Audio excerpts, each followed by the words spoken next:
पावसाळ्याला सुरुवात झाली आहे। देशातील अनेक भागात मुसळधार पाऊस पडत आहे। पावसाळ्यात घराबाहेर पडताना विशेष काळजी घ्यायची असते। पावसाळ्यात रस्त्याला खड्डे पडतात। खड्ड्यांमुळे अनेकदा पाय अडकल्यामुळे अनेक जण पडतात। लोकांना पाण्याचा अंदाज न आल्याने अनेकदा पडल्याच्या घटना घडल्या आहेत। आजही देशभरात अशी अनेक ठिकाणं आहेत जिथे चांगले रस्ते तयार केलेले नाहीत। नागरिकांनी आरडाओरडा केल्यानंतर निवडणुकीच्या पार्श्वभूमीवर तात्पुरतं काम केलं जातं, पण काही दिवसांमध्येच रस्त्याची दुरावस्था होते। याचीच प्रचिती देणारी एक घटना समोर आली आहे। पावसाळ्यात ठिकठिकाणी पाणी साचल्याने खड्डे शोधणं अवघड होऊन बसतं।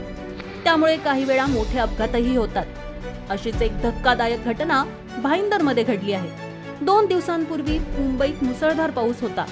या पावसात ठिकठिकाणी पाणी भरलं होतं। असंच पाणी भाईंदर परिसरातही भरलं होतं।